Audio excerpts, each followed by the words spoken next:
fais la petite vidéo pour vous montrer comment monter des mailles. Ne vous laissez pas impressionner par les aiguilles circulaires, là, le fait que j'ai des aiguilles circulaires, je vais les utiliser comme si c'était des aiguilles droites. Donc vraiment, si vous avez sorti vos aiguilles droites, c'est largement suffisant. Si vous avez des aiguilles circulaires, vous pouvez le faire aussi. Je ne vais pas les utiliser en circulaire.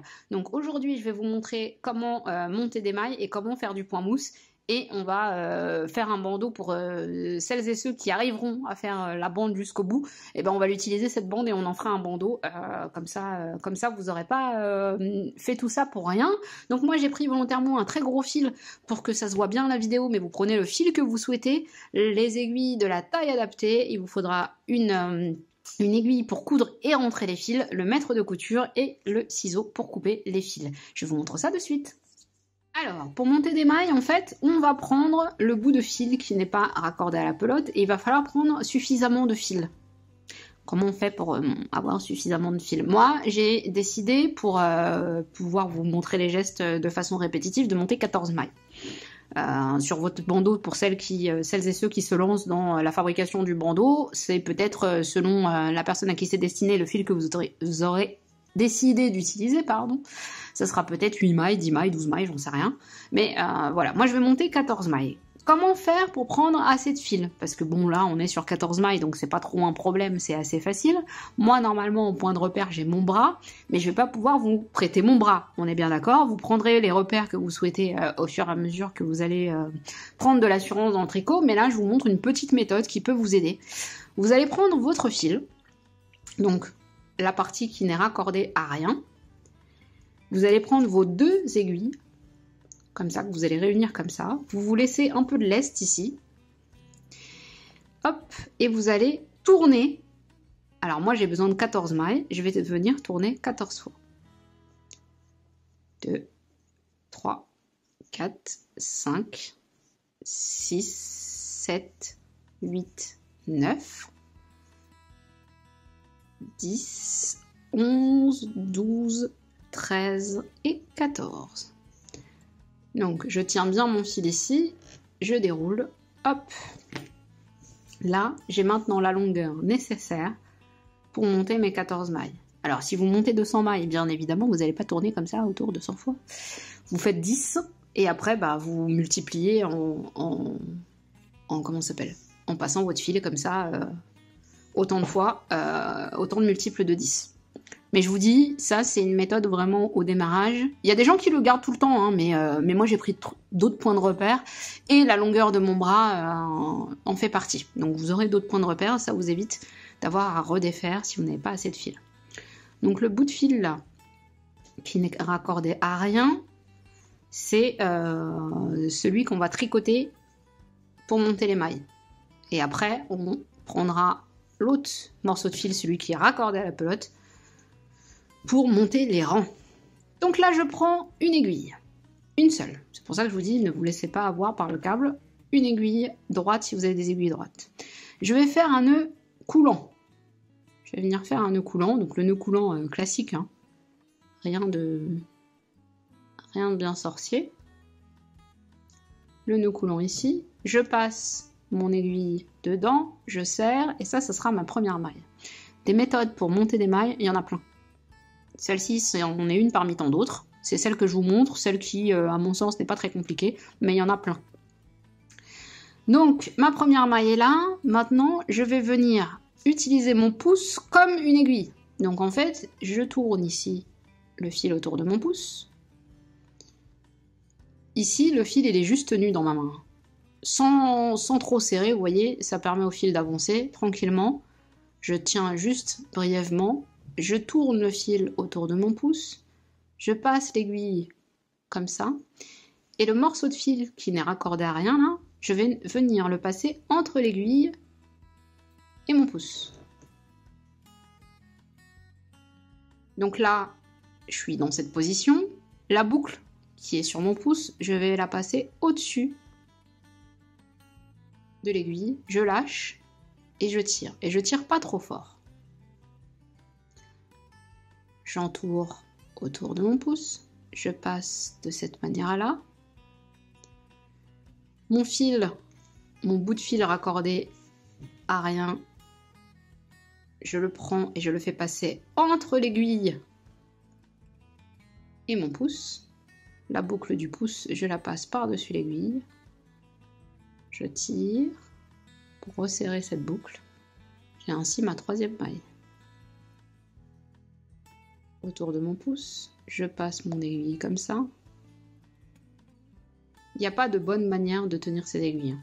Je vois souvent la question comment je dois faire, comment je dois tenir. Vous le faites de la façon dont vous êtes le plus à l'aise. On tourne autour du pouce, on prend comme ça, on passe entre l'aiguille et le pouce et on passe la boucle par-dessus l'aiguille. On a ainsi la cinquième maille, pardon. Sixième maille. Je précise à ceux qui n'ont pas l'habitude d'utiliser YouTube que dans les paramètres des vidéos, vous pouvez ralentir ou accélérer la vitesse de lecture des vidéos. Donc vous cliquez sur les paramètres, généralement c'est une petite roue dentelée, et vous verrez vitesse de lecture, vous pouvez accélérer jusqu'à x2 et diviser par 2 également la vitesse de lecture pour avoir quelque chose de très très lent et qui vous permet de décomposer encore plus le geste, même si j'essaye d'aller le plus lentement possible pour vous montrer comment monter les mailles. Donc, je ne sais pas combien je suis, 2, 4, 6, 8, 10, 11, donc il me manque 3 mailles, 12, 13 et 14. Et donc, là j'ai bien mes 14 mailles.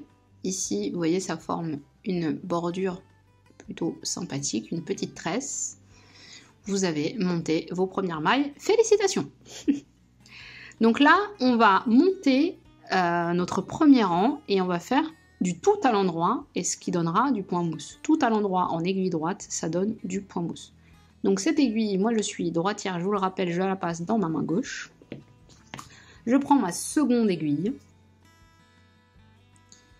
Donc le petit bout de fil qui n'est raccordé à rien, là, je m'en occupe plus. Je vais utiliser maintenant le fil qui est raccordé à la pelote. Celui-ci, faites attention de ne pas vous faire avoir. Vous pouvez le coincer dans votre main comme ça.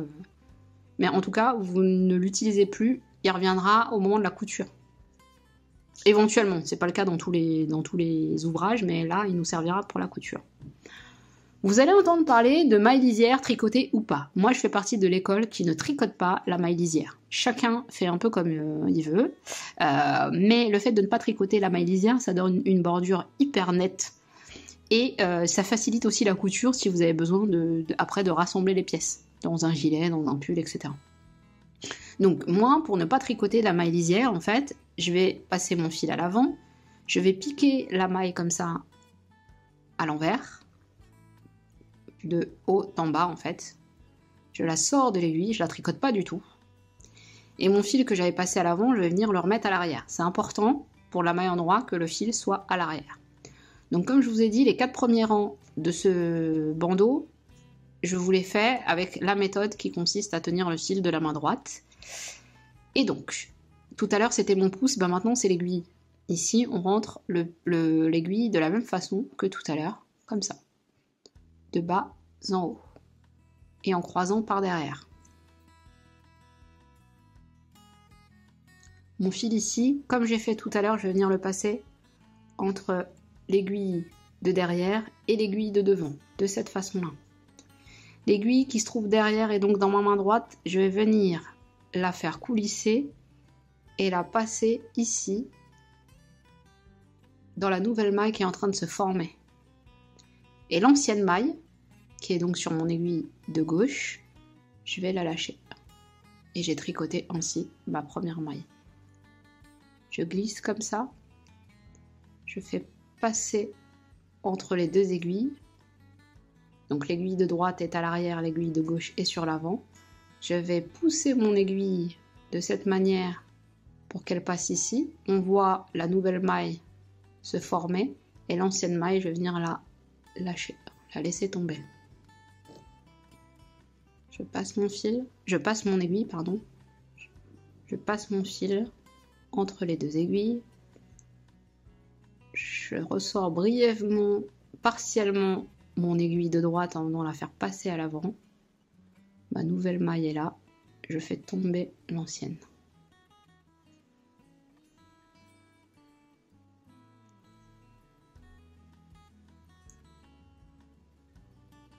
Je m'aide avec, moi je m'aide avec mon index, mais après, je vous dis encore une fois, il n'y a pas de bonne position.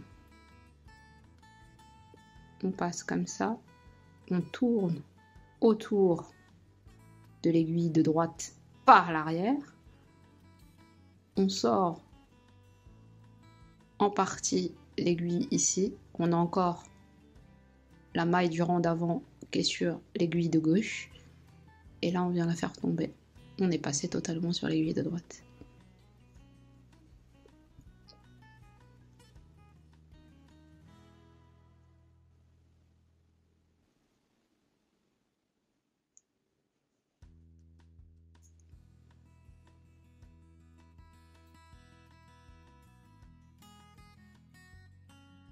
On passe le fil autour, on ressort ici et on fait tomber la maille.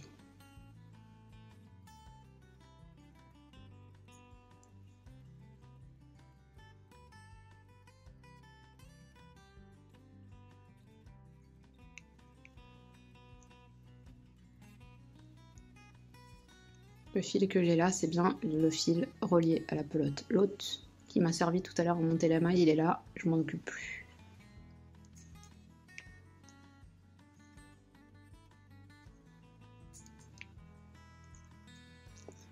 Certains et certaines ne tricotent pas en fait la dernière maille du rang. Moi je la tricote, en tout cas sur cet ouvrage, je la tricote.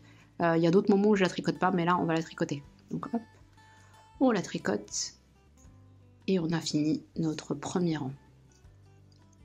Et on a ici les petites vagues qui vont former le motif point mousse par la suite. Donc, toutes mes mailles étaient sur l'aiguille de gauche.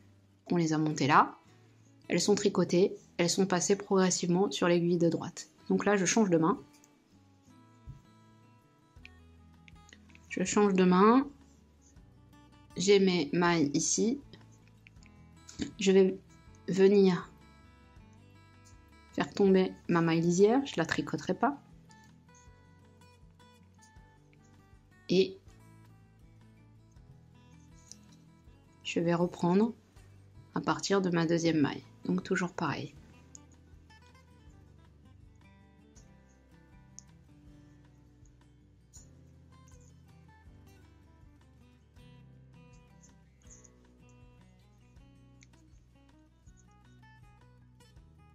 Pour que ce soit régulier, il faut de l'entraînement. Il n'y a pas de secret en fait. Il n'y a pas comment faire, comment... En fait, le tricot, le crochet également, ce sont des loisirs où il faut de l'entraînement en fait pour progresser. Et je vous dirais même que on en apprend tous les jours. Donc pour celles et ceux qui ne savent pas, qui ne me connaissent pas en fait, j'ai créé et j'administre sur Facebook un groupe qui s'appelle Tuto crochet et tricot. Il y a des gens de tout âge, de tout horizon, et tous les jours on apprend des nouvelles méthodes, des nouvelles techniques. On partage beaucoup de tutos, mais on partage aussi beaucoup de savoir. Donc si vous voulez nous rejoindre, il n'y a pas de souci. Je n'ai pas encore de page pour mes tutoriels. Je démarre, et puis au départ c'était plus un... puis ça l'est toujours d'ailleurs, plus un loisir qu'autre chose, donc j'ai pas spécialement fait de page, mais si vous voulez nous rejoindre sur le groupe Tuto crochet et tricot, c'est avec plaisir. Donc là je vais commencer mon troisième rang, pareil, ma maille lisière, je ne m'en occupe pas. Je repasse bien mon fil derrière, c'est important pour faire de la maille en droit. Et je viens tricoter.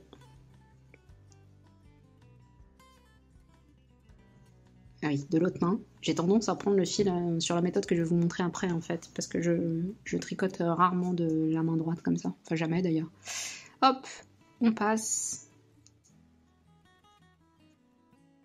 C'est parti pour le troisième rang.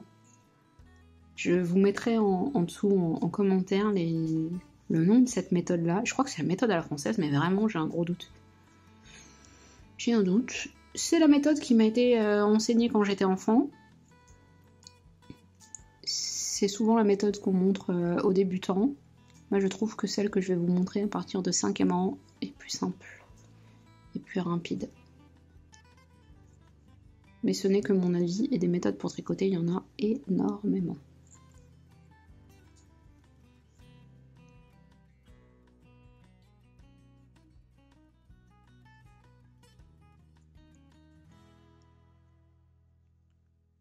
Le 3e rang est terminé. On change de main. Ma maille lisière que je ne tricote pas. Et on attaque le 4e rang.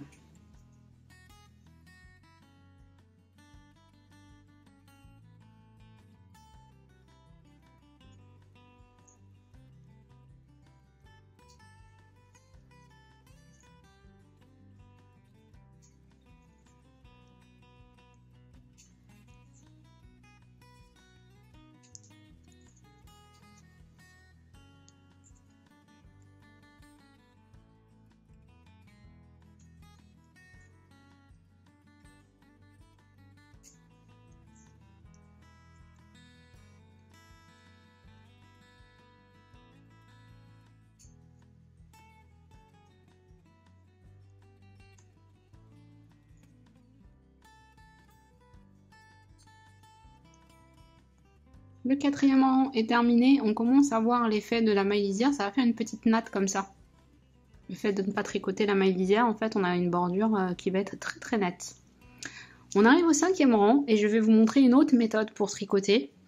Donc pareil, hein, j'inverse mes aiguilles, je ne tricote toujours pas ma maille lisière, je passe mon fil à l'arrière, parce que c'est de la maille en droit, c'est important. Mais là, cette fois-ci, le fil que j'avais depuis tout à l'heure dans la main droite, je vais le passer dans ma main gauche. Donc, ici, je vais faire un petit mouvement de main. Vous allez me dire que je vous ai dit que c'était plus facile et que je vous ai menti. Non, absolument pas. C'est simple. C'est simple au départ, ça paraît un peu bizarre, mais c'est simple. Donc, de façon, ma main, en fait, va me servir de guide-fil. Donc, je vais passer le fil comme ça, de cette manière-là, à mon petit doigt. Voilà. Je vais retourner, donc hop, comme ça. Je retourne ma main. Donc, le fil est bloqué ici par mon petit doigt. Et je vais passer mon index de cette manière. Je vous remontre. Hop. Je serre mes deux doigts là. Je les serre pas super fort, hein, juste je ferme en fait. Je tourne. Et je passe mon index comme ça, de cette façon. Et alors, là, vous allez voir qu'on fait beaucoup moins de mouvements. Donc, je passe toujours mon aiguille de la même manière, ça change pas. En revanche, le fil qui est là, je vais juste l'attraper ici, avec mon aiguille, et je vais le ramener vers l'avant. Ce qui fait que ma nouvelle maille est déjà ici, et l'ancienne, elle est là. Je vais la faire tomber. Je pique comme ça. J'attrape mon fil ici, je le ramène vers l'avant. Ma prochaine maille est déjà formée et je fais tomber l'autre derrière.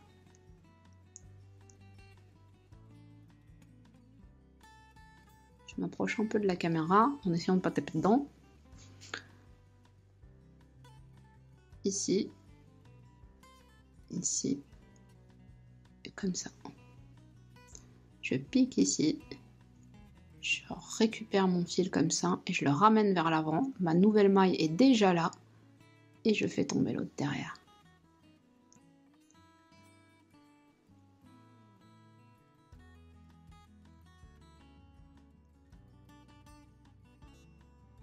Là, j'accentue les gestes volontairement. Hein. Vous n'allez pas vous faire de tendinite du poignet, vous inquiétez pas. Je fais exprès en fait pour que vous puissiez bien voir le geste.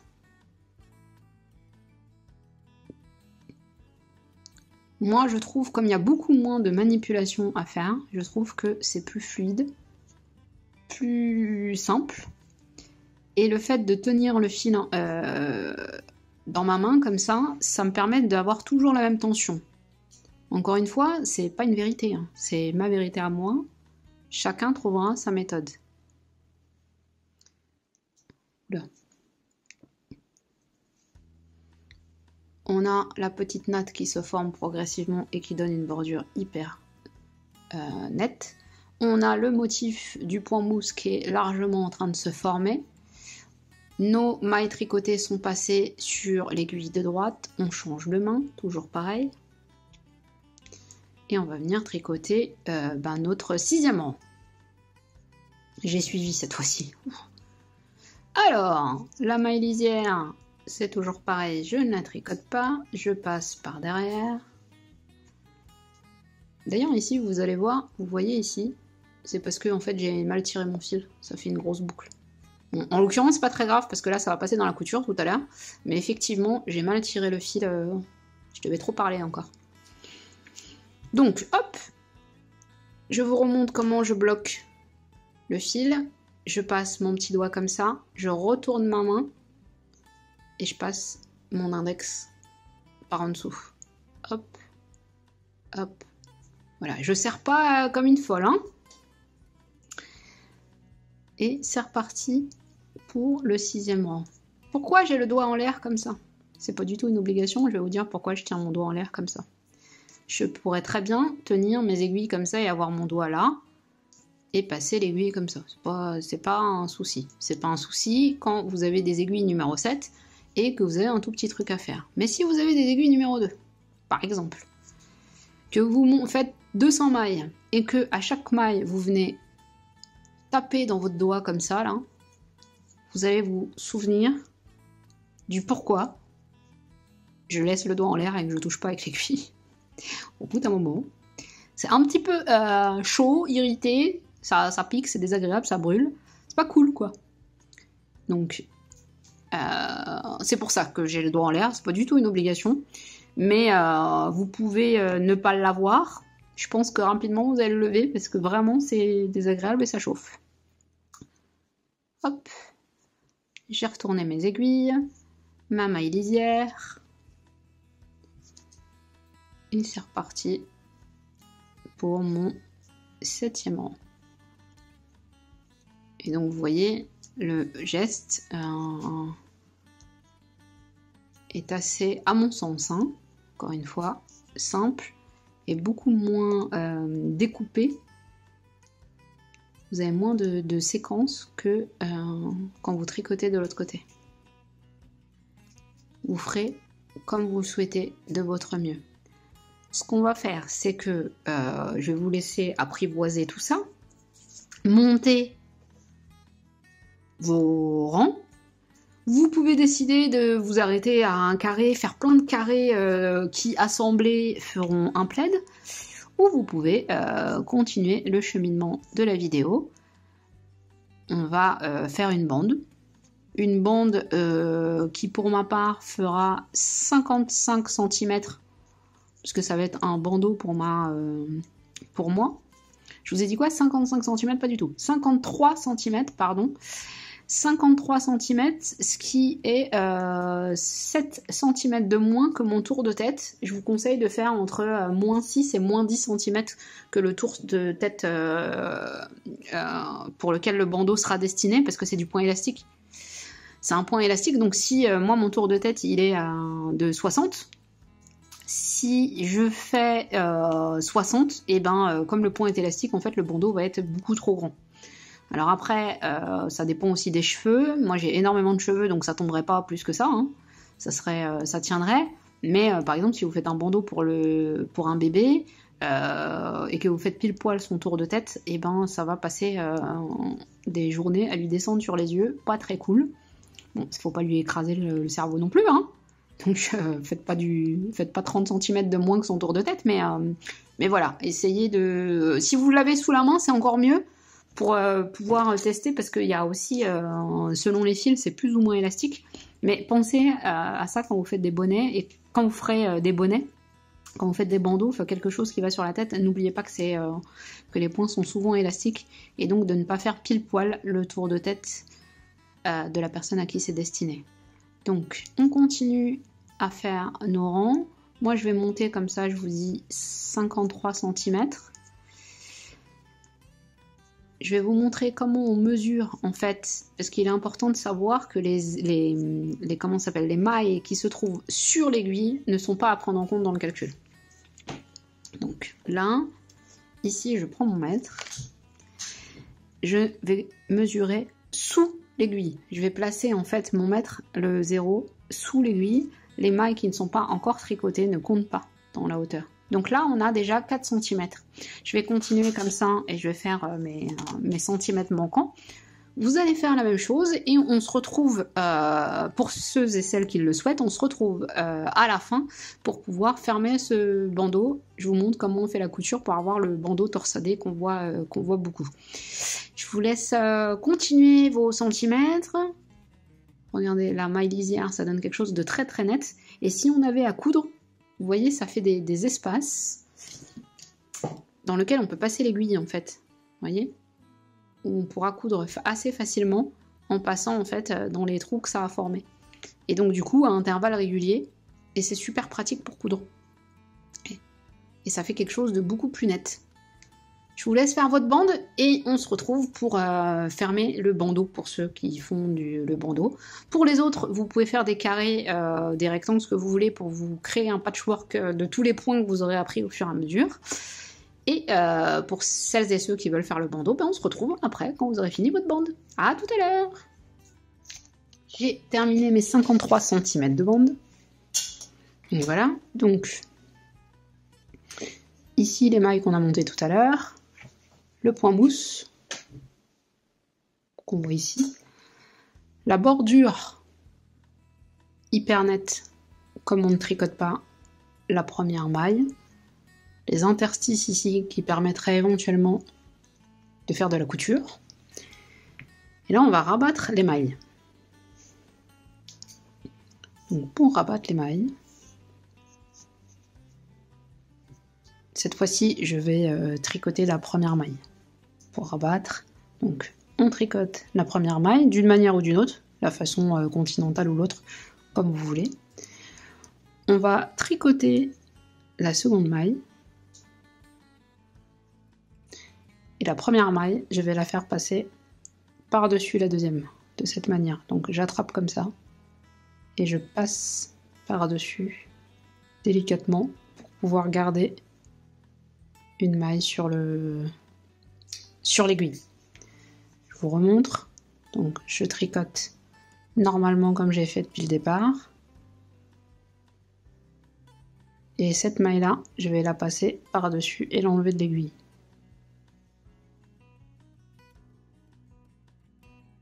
On ne rabat pas toujours les mailles de la même manière, mais en tout cas pour le point mousse, on fait comme ça.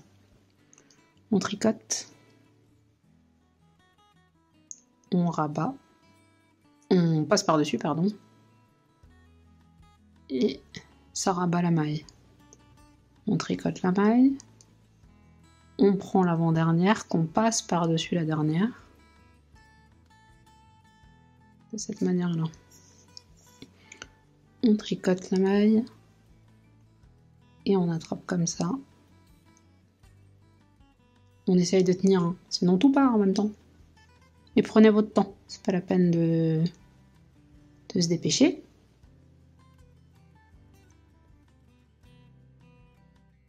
Je me mets plus proche. On tricote la maille, normalement, comme vous l'avez fait pendant je ne sais pas combien de centimètres selon ce que vous avez décidé de faire. Et je passe la dernière maille par-dessus l'avant-dernière de cette manière.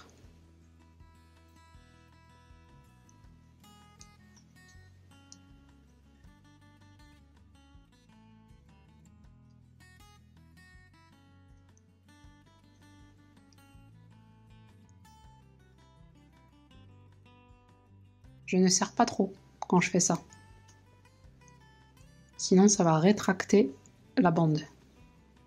Donc tout naturellement, sans tirer, hop, on passe par-dessus, on ne tire pas.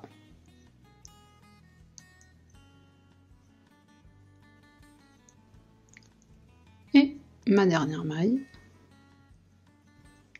je viens passer par-dessus. Je peux laisser l'autre aiguille.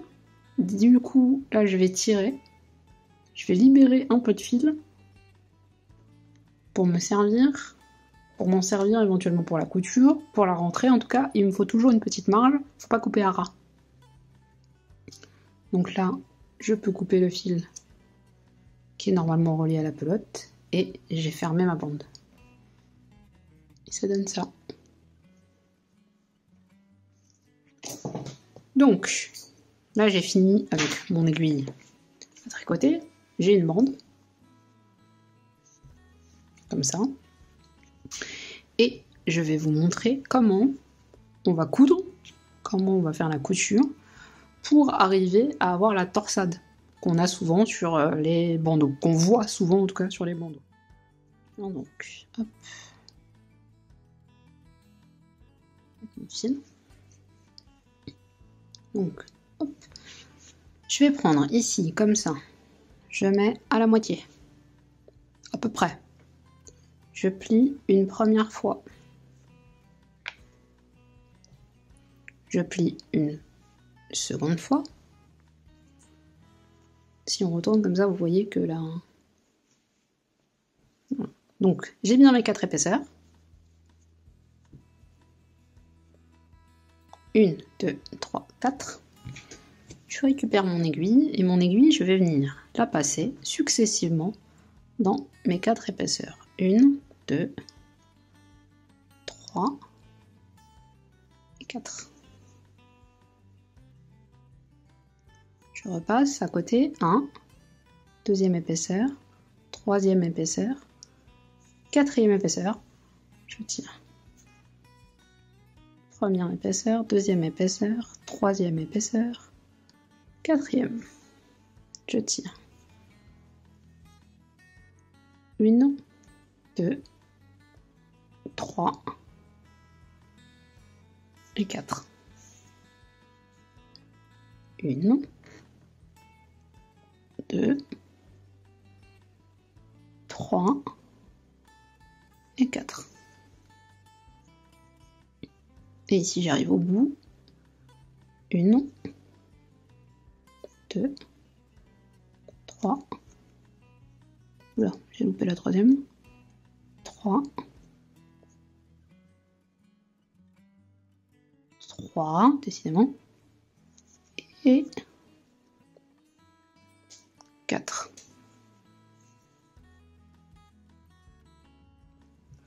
Je vais enlever l'aiguille juste pour vous retourner, pour vous montrer.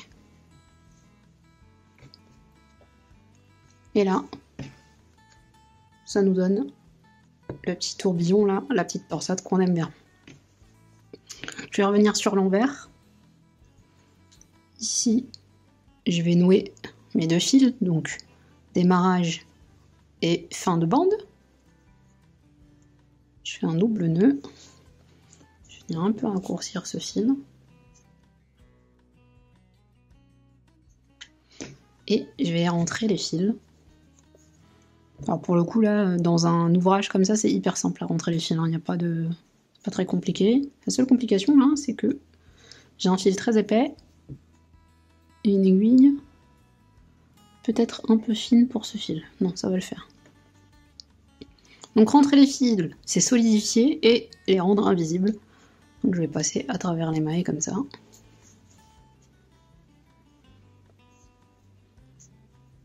Hop.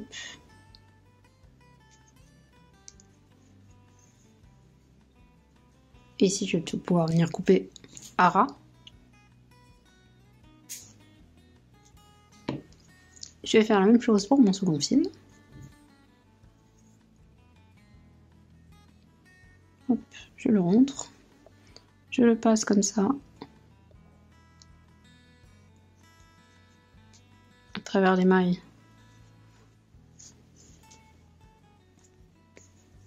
Ici, je fais une boucle pour sécuriser un petit peu. Je vais le ressortir de l'autre côté. Je vais faire une seconde fois.